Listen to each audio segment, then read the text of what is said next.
நான் ஒரு பேட்டியிலேயே சொன்னேன், உங்கள் தந்தை செய்த தவறை ஸ்டாலின் அவர்களே நீங்கள் செய்து விடாதீர்கள். முர்மு யார்? தொல் பழங்குடியை சார்ந்த ஒரு பெண்மணி. குடியரசுத் தலைவர் வேட்பாளராக முன்னிறுத்தப்படுகிறார். பாரதிய ஜனதா கட்சி மோடி முன்னிறுத்துகிறார். மோடி யாரை முன்னிறுத்துகிறார்? ஒரு பெண்மணியை. எந்த பெண்மணியை? தொல்குடியை சார்ந்த மலைவாழ் மக்களில் ஒருத்தியாக இருக்கக்கூடிய பெண்மணியை. கல்வியை பெறுவதற்கு கூட வாய்ப்பில்லாத காட்டிலே வசித்த ஒரு பெண்மணியை அவரை கண்டெடுத்து அவரை கொண்டு போய் குடியரசுத் தலைவராக உட்கார வைக்க வேண்டும் என்று நினைக்கிறார். சமத்துவம் குறித்து பேசுகிறீர்களே, சமூக நீதி குறித்து வாய்கிழிய பேசுகிறீர்களே, உண்மையிலேயே சமூக நீதியை இந்த நாட்டில் நீங்கள் நிலைநிறுத்த வேண்டும் என்று நினைத்திருந்தால் ஒரு பெண்மகளுக்கு அல்லவா நீங்கள் ஆதரவை தந்திருக்க வேண்டும். ஒரு தொல் பழங்குடியை சார்ந்த ஒரு பெண்ணுக்கு அல்லவா நீங்கள் ஆதரவை வழங்கி இருக்க வேண்டும். முர்முவை ஆதரித்தீர்களா நீங்கள்? உங்கள் தந்தை இஸ்லாமிய பெருமகன் அப்துல் கலாமை ஆதரிக்காமல் ஒரு தவறு செய்தார். இந்த ஸ்டாலின் ஒரு தொல் பழங்குடியை சார்ந்த ஒரு பெண்மணி குடியரசுத் தலைவராக வருவதை தடுப்பதற்கு முயன்றார். இவர்களா சிறுபான்மை மக்களுக்கானவர்கள்? இவர்களா இந்த மக்களுடைய நலனுக்கானவர்கள்? யோசியுங்கள். நிறைவாக சொல்கிறேன், என் மனம் புண்பட்டு சொல்கிறேன். 55 ஆண்டு காலமாக 2 திராவிட கட்சிகளையும் இந்த மண்ணிலே இருந்து அகற்றிவிட வேண்டும் என்பதற்காகவே என் வாழ்க்கை முழுவதையும் நான் அர்ப்பணித்திருக்கிறேன். இதனால் நான் அடைந்தது ஒன்றுமில்லை, மக்கள் நலன்தான். 1983 டாஸ்மாக் உருவாக்கப்பட்டது. 1983 டாஸ்மாக் உருவான போது அரசினுடைய வருவாய் எவ்வளவு தெரியுமா? வெறும் 138 கோடி ரூபாய். இந்த மதுவின் மூலமாக அரசுக்கு கிடைத்த வருவாய் 138 கோடி. இன்றைக்கு இந்த அரசு மதுவின் மூலமாக பெறக்கூடியது ஏறக்குறைய 50,000 கோடி ரூபாய். 50,000 கோடி ரூபாய்க்கு உங்களை குடிக்க வைத்திருக்கிறது இந்த 2 திராவிட கட்சிகளுடைய ஆட்சியும். இதை நீங்கள் யோசிக்கிறீர்களா? நீங்கள் பிடிஆர் அவர்கள் 2 நல்ல கருத்துக்களை அவர் தன்னை அறியாமல் வெளிப்படுத்தினார். PTR PT. தியாகராஜன் நிதியமைச்சராக இருந்தவர். இன்று தகவல் தொழில் நுட்பத்திற்கு உண்மையை சொன்னதற்காக புறம் தள்ளப்பட்ட அந்த மனிதன் 2 நல்ல செய்தியை சொன்னார். ஒன்று, கலைஞர் வாழ்நாள் முழுவதும் தவறு செய்து ஊழல் செய்து கொள்ளையடித்து சம்பாதித்த பணத்தை விட 2 ஆண்டுகளில் இந்த முதலமைச்சருடைய மகனும் மருமகனும் சேர்ந்து 30,000 கோடி ரூபாயை கொள்ளையடித்து விட்டார்கள். 30,000 கோடி ரூபாயை கொள்ளையடித்தார்கள் என்று சொன்ன அந்த மனிதன் தான் நிதியமைச்சர் பொறுப்பில் இருக்கிற பொழுது ஒரு உண்மையை சொன்னார். என்ன தெரியுமா? டாஸ்மாக் விற்பனையில் இந்த அரசுக்கு வர வேண்டிய மொத்த வருவாயும் வரவில்லை. 50 விழுக்காடு டாஸ்மாகில் வராமல், ஆயத்தீர்வை செலுத்தாமல் தவறான வழியில் அவர்கள் விற்பனையை நடத்தி கொண்டிருக்கிறார்கள். அரசுக்கு வருவாய் இல்லை. யோசியுங்கள், வரி வருவாயாக அரசுக்கு வருவது 50,000 கோடி. 50 விழுக்காடு வெளியே என்றால் இன்னொரு 50,000 கோடி ரூபாய் இந்த அரசுக்கு ஆயத்தீர்வை மூலமாக வராமலேயே இந்த திமுகவை சார்ந்தவர்கள், பிறகு அதிமுகவை சார்ந்தவர்கள் கொள்ளையடித்திருக்கிறார்கள் என்றால் 1,00,000 கோடி ரூபாய்க்கு இந்த தமிழ்நாட்டிலே உள்ள மக்கள் குடிக்கிறார்கள். 1,00,000 கோடி ரூபாய்க்கு தமிழ்நாட்டிலே உள்ள மக்கள் குடிக்கிறார்கள். இந்த தமிழ்நாடு என்ன ஆவது? இன்றைக்கு 1 கோடிக்கு மேல் புதிய வாக்காளர்கள் புறப்பட்டிருக்கிறீர்கள். அன்பு கூர்ந்த அந்த இளைஞர்களை நான் பார்க்கிறேன். எல்லா இளைஞர்களுடைய பார்வையும் ஒரே பக்கம் திரும்பி இருக்கிறது. அந்த திரும்பி இருக்கிற பக்கம் எது என்றால் இந்த அண்ணாமலை. எனவே நான் என்னுடைய நம்பிக்கை முழுவதும் புதிய வாக்காளர்களின் மீதுதான், இன்றைய இளைஞர்களின் மீதுதான். இந்த இளைஞர்களை பாழடிப்பது எது? இந்த திராவிட கட்சிகள். குடியை கொடுத்து எந்த கிராமத்திலாவது நீங்கள் பாருங்கள், குடியின் மூலமாக தாலி அறுத்த ஒரு விதவை இல்லாமல் ஒரு கிராமத்தை கூட நீங்கள் பார்க்க முடியாது. தந்தை குடித்து குடல் வெந்து ஒரு பக்கம் செத்து கிடக்கிறார், இன்னொரு பக்கம் தாலி அறுத்து கண்ணீரோடு மனைவி புலம்பிக் கொண்டிருக்கிறார்.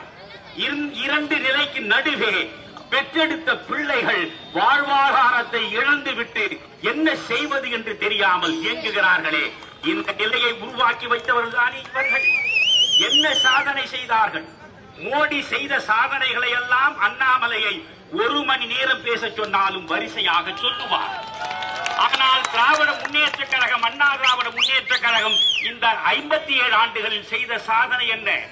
ஒவ்வொரு ஆண்டும் பொங்கல் வந்தால் ஒவ்வொரு குடும்பத்திலும் இருக்கக்கூடிய ஒரு பெண்மணிக்கு ஒரு இலவச புடவை, ஒவ்வொரு குடும்பத்திலும் இருக்கக்கூடிய ஒரு ஆண்மகனுக்கு ஒரு வேட்டி.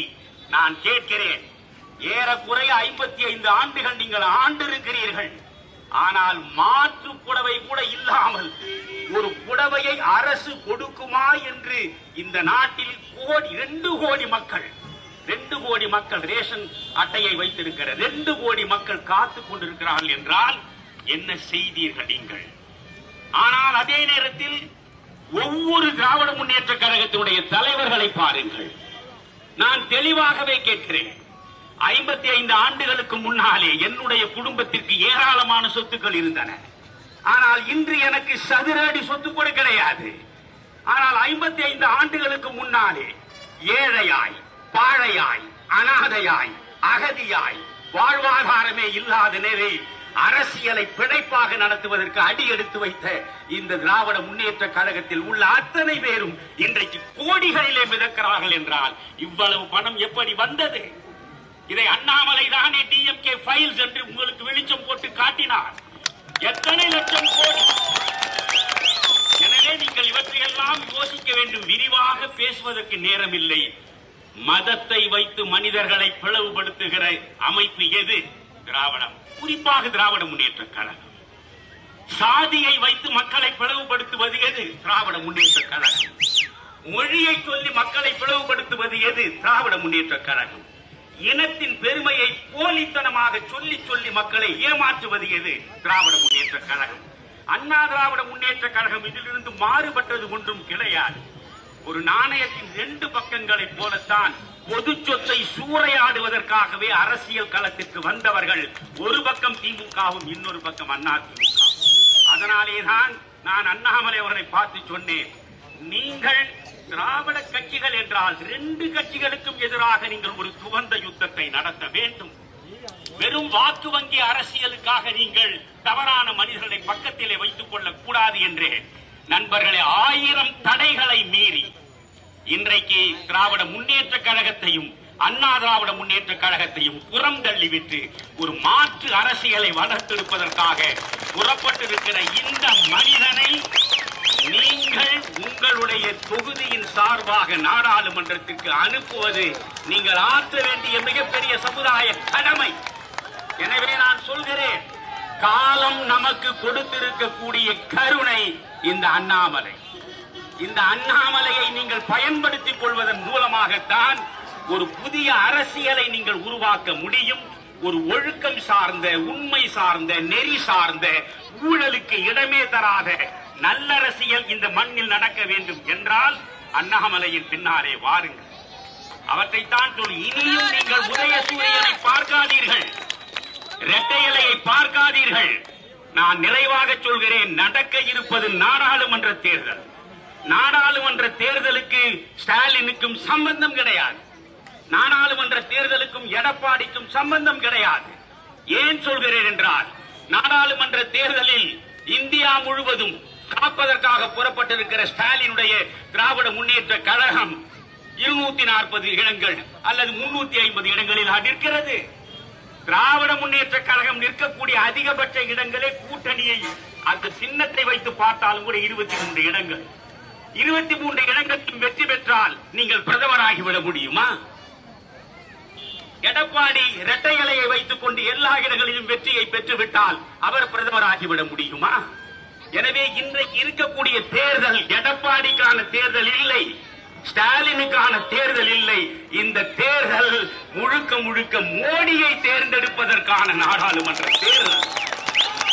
மோடிக்கு நிகராக, நண்பர்களே, மோடிக்கு நிகராக ஒரு அரசியல் தலைவர் இந்தியாவில் எந்த கட்சியிலும் இல்லை, காங்கிரஸ் கட்சியிலும் இல்லை. ராகுல் காந்தி மோடிக்கு இணையானவர் இல்லை என்று தமிழறிவு மணியன் சொல்லவில்லை. சிதம்பரத்துடைய மகன் கார்த்தி சிதம்பரமே அந்த வாக்குமூலத்தை வழங்கி இருக்கிறார். அதனால் உங்களிடம் விடைபெறுகிற பொழுது நான் சொல்கிறேன், நான் நெஞ்சம் நொந்து நான் உங்களுக்கு சொல்கிறேன், என் நெஞ்சம் முழுவதும் நொந்த நிலையில் சொல்கிறேன். இந்த திராவிட முன்னேற்ற கழக தலைவர்கள் உங்களை என்ன நினைக்கிறார்கள்? 3 நாட்களுக்கு முன்னாலே துரைமுருகன் பேசியது நிறமலர் பத்திரிகையில் படித்து நான் மனம் நொந்து போனேன். துரைமுருகன் சொல்கிறார், காலை என்னுடைய தலைவர் கலைஞர் அவர்கள் சத்துணவை கொடுத்தார். அதற்கு பிறகு என்னுடைய தலைவர் நம்முடைய ஸ்டாலின் பிள்ளைகளுக்கு காலை சிற்றுண்டி கொடுத்து விட்டார். நானும் ஸ்டாலினும் பேசிக் கொண்டிருந்தோம், இரவு சப்பாத்தியும் கொடுத்து விடுவோம். இரவு சப்பாத்தியும் கொடுத்து விட்டால் 3 வேளை அந்த பிள்ளைகளுக்கான உணவை கொடுப்பது நம் கடமையாகி விடுகிறது. பிள்ளைகளை பற்றிய பொறுப்புணர்வு பெற்றோருக்கு வேண்டியதில்லை. அவர் சொல்கிறார், பெற்றோர்களே நீங்கள் பெற்றுக்கொண்டே இருப்பதை செய்து கொண்டிருங்கள், நாங்கள் அவர்களை காக்கும் வேலையை பார்த்துக் கொண்டிருக்கிறோம் என்று சொன்னால் இந்த மக்களை எவ்வளவு இழிவாக அவர்கள் நினைக்கிறார்கள். எனவே இது போன்ற இழிந்த மனோநிலை கொண்ட இவர்களிடமிருந்து தமிழகத்தை விடுவிக்க வேண்டும் என்றால் அண்ணாமலை தீபம் எப்பொழுதாவது ஆண்டுக்கு ஒரு முறை எரிகிறது. ஆனால் காலம் முழுவதும் மாற்றத்தை தருவதற்காக தன்னையே எரித்துக் கொண்டு நிற்கக்கூடிய மனிதன் தான் உங்கள் அண்ணாமலை. இந்த அண்ணாமலைக்கு நீங்கள் உங்கள் வாக்குகளை வழங்குங்கள். எந்த தயக்கமும் இல்லாமல் வாக்குச்சாவடிக்கு செல்லுங்கள். தாமரைக்கு நீங்கள் வாக்குகளை வழங்குங்கள். நீங்கள் வழங்கக்கூடிய ஒவ்வொரு வாக்கும் ஊழலுக்கு எதிரானது. நீங்கள் வழங்கக்கூடிய ஒவ்வொரு வாக்கும் இந்த வெறுப்பு அரசியலுக்கு எதிரானது. நீங்கள் வழங்கக்கூடிய ஒவ்வொரு வாக்கும் பிளவு சக்திகளுக்கு எதிரானது. எனவே தமிழகத்தை ஒன்றாக நினைந்து பார்க்க, இந்திய ஒருமைப்பாட்டை நெஞ்சில் நிறுத்தி இந்தியாவை காப்பதற்காக வந்திருக்கிற மோடியை 3வது முறையும் பிரதமர் நாற்காலியில் அமர்த்துவது என்ற நோக்கத்தோடு புறப்படுங்கள். இந்த தொகுதியை பொறுத்தவரையில் அண்ணாமலையை இங்கிருந்து நாடாளுமன்றத்திற்கு அனுப்புங்கள். வேறு 2 பேர் நிற்கிறார்கள். அந்த 2 பேரில் யார் வெற்றி பெற்றாலும் அவர்கள் வெறும் நாடாளுமன்ற உறுப்பினராக சென்று நாற்காலியை தேய்த்து விட்டு வருவார்கள். ஆனால் அண்ணாமலையை நீங்கள் தேர்ந்தெடுத்து அனுப்பினார். ஏனென்றால் சாலை ஓரத்தில் இருக்கிற சாமானியனை கூட தட்டி எழுப்பி கேட்டு பாருங்கள், இந்தியாவின் பிரதமராக மீண்டும் வரப்போவது யார் என்று கேட்டு பாருங்கள். தயக்கமே இல்லாமல் சொல்லுவான், நரேந்திர மோடி. எனவே அடுத்து வரப்போவதும் நரேந்திர மோடியின் ஆட்சிதான். மோடிதான் பிரதமர்.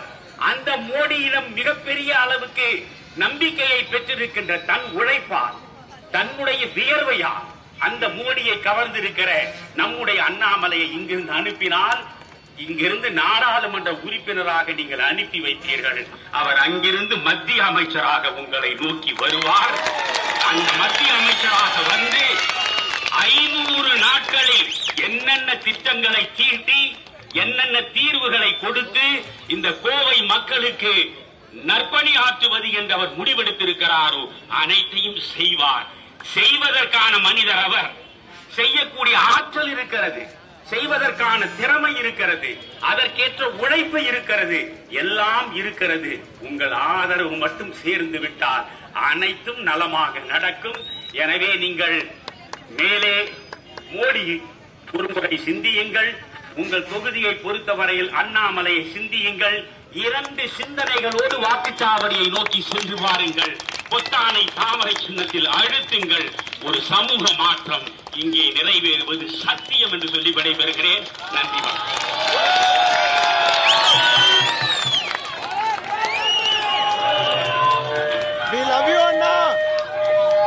ஐயா தமிழர்கள் மணியன் அவர்கள் பேசும் பொழுது நம்முடைய தமிழன்னையே நிறுத்தி தன்னுடைய வேலையை நிறுத்திவிட்டு கூர்ந்து கவனிப்பார் என்று சொல்வார்கள். அப்படிப்பட்ட அற்புதமான பேச்சு நம்முடைய பாட்டுப்பட்டி பிரிவுல நம் அனைவருக்கும் கூட கேட்பதற்கு ஒரு பெரிய வாய்ப்பு. ஐயா அவருடைய பேச்சு சென்னையில கோயம்புத்தூர்ல எல்லாம் கேட்பாங்க. எங்களுடைய ஆசை கிராமப்புறத்துக்கு ஐயாவை கூட்டி வர வேண்டும், கிராமப்புறத்தில் ஐயா இந்த பேச்சை பேச வேண்டும் என்பதற்காகத்தான் பாட்டுப்பட்டி பிரிவு கலைத்து வந்திருக்கின்றோம். அன்பார்ந்த சகோதர சகோதரிகளே, அறிவுபூர்வமான ஒரு பேச்சு, ஒரு சிந்தனை ஐயா கொடுத்திருக்கிறாங்க. அதே நேரத்தில் பெரிய நம்பிக்கை கொடுத்திருக்கிறாங்க. ஐயா அவர்களுக்கு இந்த நேரத்தில் எங்களுடைய மனப்பூர்வமான நன்றிகளை தெரிவித்து அவருடைய சிந்தனை செயல் அனைத்தும் கூட அரசியல் மாற்றத்தை நோக்கி இருக்கிறது. நாங்களும் அவர்கள் பின்னால் சென்று கொண்டிருக்கின்றோம். நிச்சயமாக நல்ல மாற்றம் வரும். அதற்கு முதல் படி 2024 பாராளுமன்ற தேர்தல். கோவை பாராளுமன்ற தொகுதியில தாமரை மலர வேண்டும் என்பதை நீங்கள் மறந்துவிடக் கூடாது என்ற சகோதர சகோதரிகளே,